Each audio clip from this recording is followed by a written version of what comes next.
శ్రీకాకుళం జిల్లా fire brand party నుండి suspense అయిన ప్రజాబలంతో ముందుకు వెళ్తున్నారు. అవినీతి చేసిన నాయకుల నుండి పార్టీలతో సంబంధం లేకుండా విమర్శిస్తున్న పరిస్థితి ఇప్పటికే మీకు అర్థమై ఉంటుంది. ఎమ్మెల్సీ దువ్వాడ శ్రీనివాస్ మనతో పాటు ఉన్నారు. ఆయనతో మాట్లాడదాం.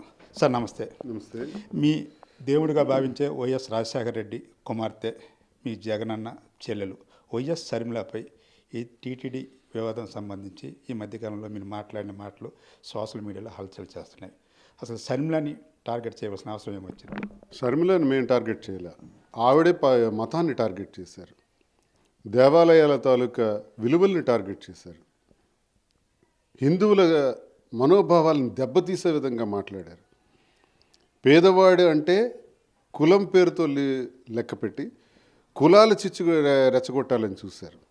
ఇటీవల కాలంలో చంద్రబాబు నాయుడు గారు తిరుపతి వెళ్ళి పేదవారు నివసిస్తున్నటువంటి ప్రాంతాల్లో ఒక 5,000 దేవాలయాల నిర్మాణం చేస్తామని చెప్పారు. గుడ్. టీటీడీ నుంచి ఇటువంటి కార్యక్రమాలు గతంలో చాలా కాలం జరుగుతున్నాయి. అందులో భాగంగా రాజశేఖర రెడ్డి గారి కాలంలో కూడా పెళ్ళిళ్ళే చేశారు. జగన్మోహన్ రెడ్డి గారి కాలంలో చాలా దేవాలయాల నిర్మాణం చేశారు. తిరుపతి నుంచి వచ్చినటువంటి నిధుల్లో నేను కూడా ఒక ఎమ్మెల్సీగా చాలా నిధులు రప్పించుకోగలిగినాను. మా కాన్స్టిట్యున్సీలో ఇలాంటి అనుభవాలు చాలా మాకున్నాయి. ఇప్పుడు చంద్రబాబు నాయుడు గారు 5,000 దేవాలయాలు కడతామన్నారు. 5,000 కాదు, 1,00,000 దేవాలయాలు కట్టించుకుంటాం. అది హిందూ మతానికి సంబంధించినటువంటి వ్యవహారం. మీకు సంబంధం ఏంటి? మీరు మాట్లాడుతున్నటువంటి మాటల్లో ఒక మత ప్రచారకురాలుగా అనిల్ అనేటటువంటి ఒక వ్యక్తి మత ప్రచారకుడిగా ఆయన చేస్తున్న దానిలో చాలా కార్యక్రమాల్లో పాల్గొన్న మీరు మత ద్వేషాన్ని రగిలించే విధంగా అక్కడ మీరు మాట్లాడారు. ఇది మాకు చాలా మనస్తాపానికి గురి చేసింది. ఇది నేనే కాదు, ప్రతి హిందువు కూడా బాధపడుతున్నారు. దేవాలయాలు కట్టించుకుంటాం. మీరెవరు? మీ ఆస్త ఏం ప్రభుత్వ నిధుల నుంచి చర్చిల నిర్మాణం జరగట్లేదా? ప్రభుత్వ నిధుల నుంచి మసీదులకి ఇచ్చాం కదా, ప్రభుత్వ నిధుల నుంచి పాస్టర్స్కి డబ్బులు ఇవ్వటం జరిగింది కదా. టీటీడీ నుంచి హిందూ మతానికి చెందినటువంటి మాకు మా ఆరాధ్య దైవం వెంకన్న స్వామి యొక్క దేవాలయం నుంచి వచ్చినటువంటి నిధుల్ని మరిన్ని ప్రాంతాలకు విస్తరిస్తూ నీకు వచ్చిన బాధ ఏంటంటే, మీకు వచ్చిన మా ఉత్తరాంధ్ర భాషలో మాట్లాడుతా మీకు వచ్చిన సలుపు ఏంటంటే, మీకు వచ్చిన కష్టం ఏంటి? ఇష్టానుసారంగా మాట్లాడితే తీవ్ర పరిణామాలు ఎదుర్కొంటారు మీరు. షర్మిల గారికి ఒక విషయం తెలియజేస్తున్నాను. చాలా తప్పుడుగా మీరు మాట్లాడారు. మీరు హిందూ సమాజానికి మొత్తానికి సాష్టాంగ ప్రణామం చేసి క్షమాపణలు కోరాలి. లేకుంటే మీరు ఇదే ఆలోచనలతో కానీ అడుగు పెట్టాలనుకుంటే మాత్రం తీవ్ర పరిణామాలు ఎదుర్కోక తప్పదని నేను హెచ్చరిస్తున్నాను. సార్, గతంలో కూడా మీరు కాంగ్రెస్ పార్టీలో ఉన్నారు. కాంగ్రెస్ పార్టీ సిద్ధాంతాలు మీకు కూడా కొంత ఐడియా ఉంటుంది. ఇది కాంగ్రెస్ పార్టీ నుండి వచ్చిన మాట అనుకోవచ్చా, లేకపోతే షర్మిల వ్యక్తిగత ఎజెండాగా మనం భావించవచ్చా? కాంగ్రెస్ పార్టీ అయినా ఏదైనా సరే ఈ భారతదేశంలో, ఈ హిందూ దేశంలో కాంగ్రెస్ పార్టీలో నేను చాలా కాలం విద్యార్థి రాజకీయాల నుంచి ఉన్నాను. ఒక సెక్యులర్ పార్టీ అది. అంటే లౌకికవాదం కలిగినటువంటి పార్టీ. అంటే లౌకికవాదం అంటే అన్ని కులాలు, అన్ని మతాలు, అన్ని జాతులు అందరినీ సమానంగా నడిపించుకుని వెళ్ళేటటువంటి పార్టీగా ఆవిర్భవించినటువంటి పార్టీ. ఒక మతపరమైనటువంటి పార్టీగా మేమెప్పుడు చూడలా, రాజశేఖర రెడ్డి గారు చూడలా. మీరేంటో కొత్తగా చూస్తున్నారు. మతపరమైనటువంటి ఆలోచనల్ని ఆ పార్టీకి ఆపాదిస్తున్నారు. ఇప్పుడే పార్టీ నాశనం అయిపోయింది. మీరు పిసిసి అధ్యక్షులుగా మరింత నాశనం చేస్తున్నారు. పిసిసి అధ్యక్షులుగా కేవలం కుటుంబ గొడవల్ని మాత్రమే మీరు ప్రచారం చేసుకున్నారు. ఒక రోజున పార్టీ గురించి మాట్లాడారా? మేము ఇప్పుడు వినలా. కుటుంబ గొడవలనే మాట్లాడారు పార్టీ బ్యానర్ పైన. ఇప్పుడేమో మత విధ్వంసాలు రెచ్చగొడుతున్నారు. అలాగే కుల వివక్షతల్ని ఎస్సీలు, ఎస్టీలు, బీసీలు అని ఎవరన్నారు? పేదవారున్న ప్రాంతంలో కడతామన్నారు. దాన్ని ఎందుకు మీరు వక్రీకరించి మాట్లాడుతున్నారంటే ఇందులో దురుద్దేశం లేదా? టీటీడీ మీద మాట్లాడేటప్పుడు మాత్రం మా నరాలు తెగిపోతాయి. మేము భరించలేము. అది క్షమాపణలు చెప్పాలని కోరుతున్నాం. షర్మిల గారు, చాలా సీరియస్ ఇష్యూ. మీరు ఆంధ్రప్రదేశ్లో అడుగు పెట్టొద్దని చెప్తున్నాను. ఇంకోసారి అడుగు పెడితే నాలాంటి గొంతులు, కోట్లాది గొంతులు మిమ్మల్ని నిలదీస్తాయని తెలియజేస్తున్నాను. It's very serious issue.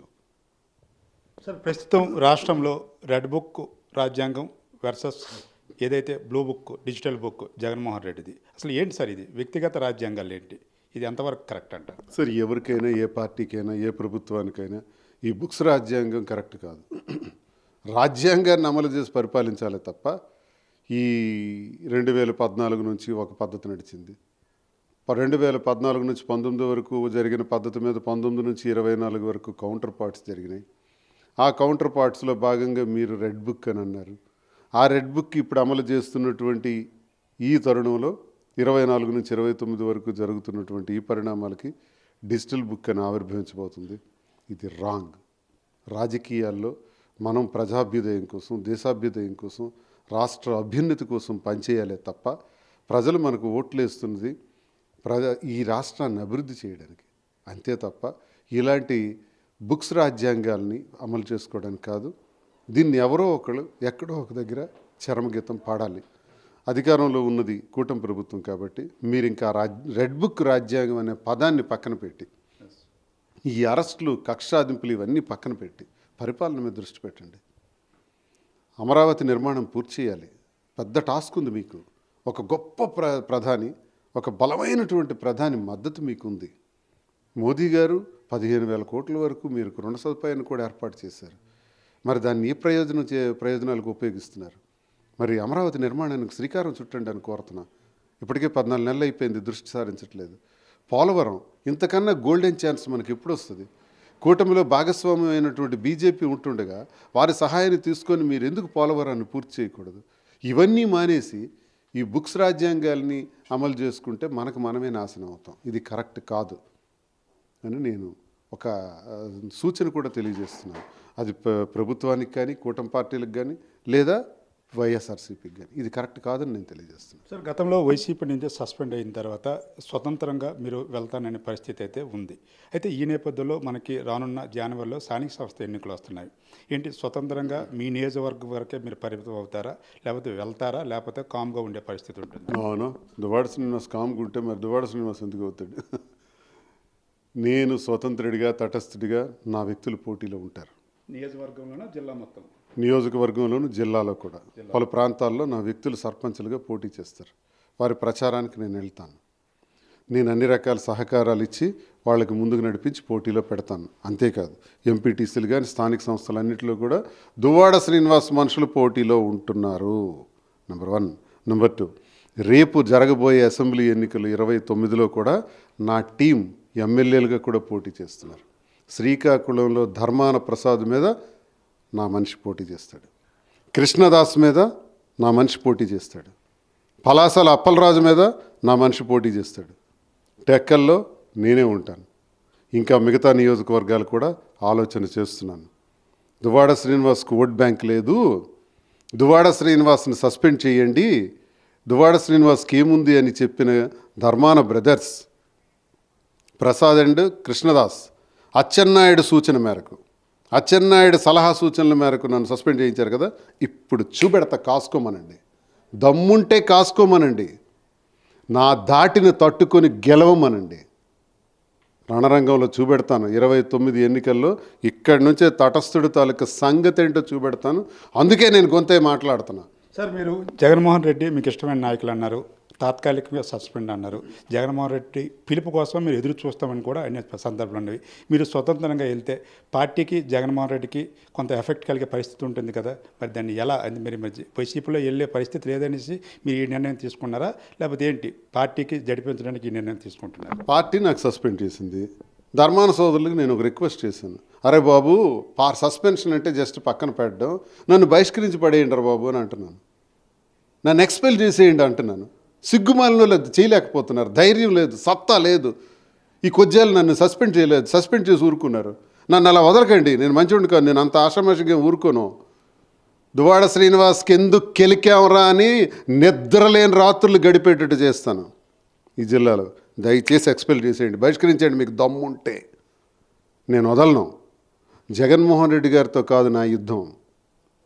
కుల వివక్షత చేస్తూ, కుల రాజకీయాలు చేస్తూ, అచ్చెన్నాయుడుతో చేతులు కలిపి వైఎస్ఆర్ కాంగ్రెస్ పార్టీ నాశనానికి శ్రీకారం చుడుతున్నటువంటి ధర్మాన ప్రసాద్, కృష్ణదాస్ మీద నా ఫైట్.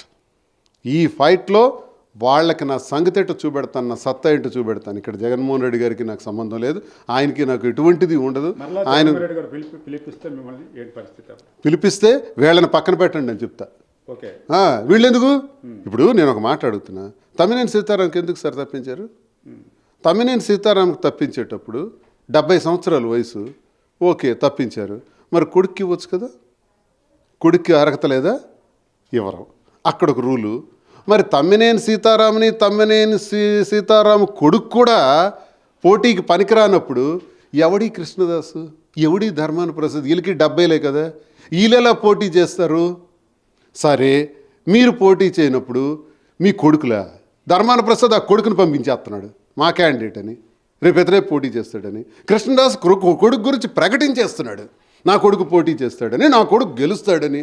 ఎవడెవరు నువ్వెవడు ఒకటి ప్రకటించడానికి? పార్టీ అధ్యక్షులు ఉన్నారు కదా, జగన్మోహన్ రెడ్డికి జగనన్న చూడండి వీళ్ళ బిహేవియర్.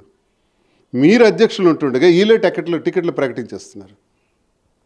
మరి వీళ్ళ కొడుకులు అర్హులైనప్పుడు మరి సీతారాం కొడుకు అర్హుడు కాడా? ఆయన అర్హుడు కానప్పుడు, సీతారాం కొడుకు అర్హుడు కానప్పుడు నీ కొడుకులు ఎలా అర్హులవుతారు? ఇది కుల వివక్షత, ఇది ఈ రాజకీయం. ఈ జిల్లాలో అగ్రస్థానంలో ఉన్నటువంటి కులం కాళింగులు, 2 కాపులు, 3 రెడ్డీస్, 4 యాదవాస్, 5 మత్స్యకారులు, 6 ఎస్సీస్, ఆ తర్వాత 8, 9 స్థానంలో వచ్చేవాళ్ళే వెలములు. వీళ్ళేంటి మా మీద దాడి? తెలుగుదేశం అధికారంలోకి వస్తే అచ్చెన్నాయుడు మంత్రి, రామ్మోహన్ నాయుడు కేంద్ర మంత్రి, మరి వాళ్ళు లేడా ఈ జిల్లాలో? అందరి మీద 4 రకాల కేసులు వేసేసి 4 రకాలైనటువంటి ఆరోపణలు చేసేసి నాశనం చేస్తున్నారు. కాపులకు అవకాశం ఇవ్వరా? కళా వెంకటరావు గారికి ఎందుకు మంత్రిని చేయకూడదు? మరి కాళింగులకి ఇవ్వరా? ఎందుకు రవిని మంత్రిని చేయకూడదు? ఎందుకు అశోక్ కుమార్గా చేయొచ్చు కదా? వీళ్ళకి చేయరు, అవకాశం ఇవ్వరు. మరి వైసీపీ అధికారంలోకి వస్తే వీళ్ళేంటి? ఎంతసేపు ధర్మాన బ్రదర్సేనా? సీతారాం వద్దా? దువాడ శ్రీనివాస్ వద్దా? మరి అలాగే కాపులు వద్దా? కాపులు గుంచారు, అసలు ఇబ్బందులు పెట్టి నానా హింస క్రియేట్ చేస్తున్నారు పాతపట్నంలో కానీ ఇచ్చర్లలో కానీ. ఇదంతా రాజకీయం ఏంటంటే కేడీ బ్రదర్స్ రాజకీయం, కింజరాపు ధర్మాన బ్రదర్స్. ఈ కేడీ బ్రదర్స్ ఆడుతున్నటువంటి నాటకంలో వైసీపీ నష్టపోకూడదు. వైసీపీకి తప్పుడు సమాచారం ఇచ్చి రాంగ్ పోర్ట్రేట్ చేసి అధ్యక్షుడిని తప్పుడు సమాచారం ఇస్తున్నారు. ఉత్తరాంధ్రకు త్వరలో వస్తున్నారు జగనన్న. ఈ విషయాలన్నీ కూడా గమనించాలని నేను కోరుతున్నాను.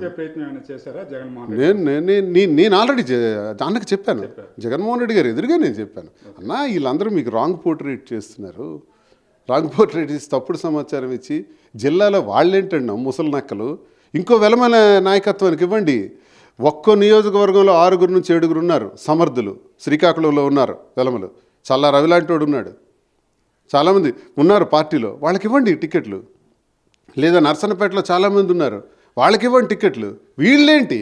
నా చిన్నప్పటి నుంచి చూస్తున్నాను ఇప్పటి వరకు, ఈ దరిద్రం పోదా ఈ జిల్లాకి? ఈ దరిద్రాన్ని ఇక్కడతో ఆపాలి. ఇది నా పోరాటం.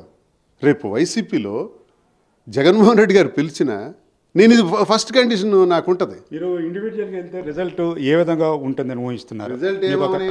నా సత్తా ఏంటో నేను చూపెడతాను కదా, నా దమ్మేంటో నేను చూపెడతాను కదా. ప్రజల పక్షాన్ని నేను ఇన్ని విషయాలు ధైర్యం చేసి ఆపోజిషన్లో ఉండి ఇండిపెండెంట్గా ఉండి ఇన్ని మాట్లాడుతున్నాను కదా, ఇవి నా మాటలు కాదే, ప్రజా వాయిస్. ఈరోజు కాళింగులు చాలామంది ట్రాన్స్ఫర్స్ అయిపోయినారు శంకరమారణ్యాలకి, అరకు ప్రాంతాలకి, మన్యం ప్రాంతాలకి. కాళింగుల మీద నమ్ముకుని ఆధారపడి ఇతర కులాలు, కాపులు, ఈవెన్ మా కులానికి కాళింగ కులానికి నమ్ముకొని ఉన్నటువంటి వెలమలు కూడా, వైసీపీకి చెందిన వెలమలు ట్రాన్స్ఫర్స్ అయిపోయారు. కొమ్మరి, కమ్మరి, చేనేత, వడ్రంగి, రెడ్డికి, యాదవ, వైశ్య, బ్రాహ్మణ, ఇలా ఎన్ని కులాలు, మత్స్యకారులు, వీళ్ళందరూ నరకయాతను అనుభవిస్తున్నారు. టెక్కల్లో అటెండర్ దగ్గర నుంచి ఆర్డీఓ వరకు వాళ్ళ కులానికి చెందిన వాళ్ళే. వాళ్ళు హింసిస్తున్నారు మాకు. రేపు ఏదైనా మేము వాళ్ళ మీద టార్గెట్ చేస్తే వాళ్ళందరూ శ్రీకాకుళం, నర్సన్నపేటలో పనిచేస్తారు. వీళ్ళు అవగాహన చేసుకుంటారు రాజకీయాలు. జగన్మోహన్ మీరు కూడా కుల రాజకీయాలు చేస్తున్నారు అనుకోవచ్చా? ఒక కులాన్ని మీరు కూడా మీ కులాన్ని ముందుకు పెట్టి కులంతో మీరు కూడా రాజకీయాలు చేయాలని ఒక కంకణం కట్టుకున్నారు అనుకోవచ్చా మీ మాటలు పెట్టి? కుల రాజకీయం కాదు, కులాల రాజకీయం. నేను రిప్రజెంట్ చేస్తుంది ఓన్లీ కాళింగుల కోసం కాదు, కాళింగుల మీద ఆధారపడినటువంటి అన్ని కులాలు, కాపుల మీద ఆధారపడినటువంటి అన్ని కులాలు, మా కులాల మీద ఆధారపడినటువంటి వెలమల కోసం కూడా అన్ని కులాల కోసం మేము పోరాటం చేస్తున్నాం. వాళ్ళ గొంతై నేను మాట్లాడుతున్నా.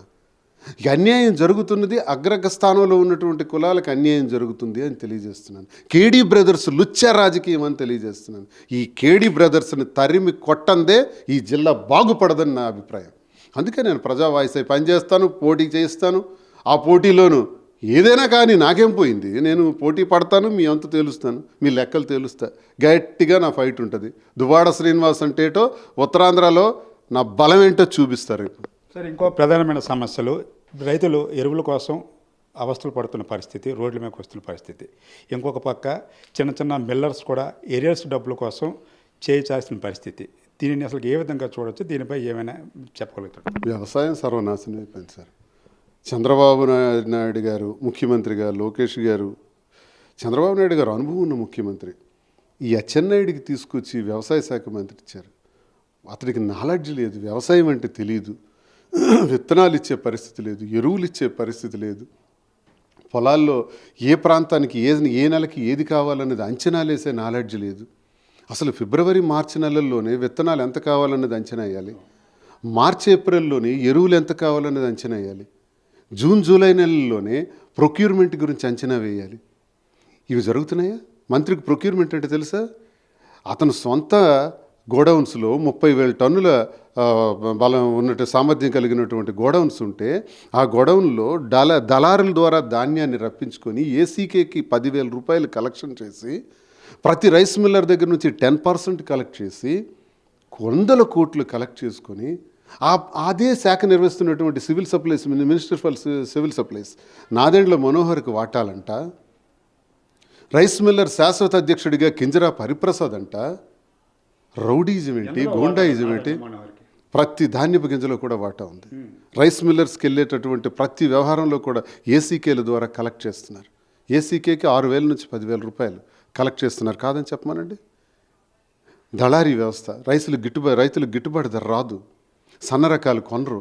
సీజ్ ద షిప్ అన్న పేరుతో 2,800 వెళ్ళవలసినటువంటి సన్న రకాల ధాన్యం ఈరోజు రాష్ట్రంలో ఆఖరికి 14,000-1,500 రూపాయలకి రైతులు అమ్ముకు. ఈ దుస్థితికి కారణం ఎవరు? సీజ్ ద షిప్ అన్న వ్యవహారం.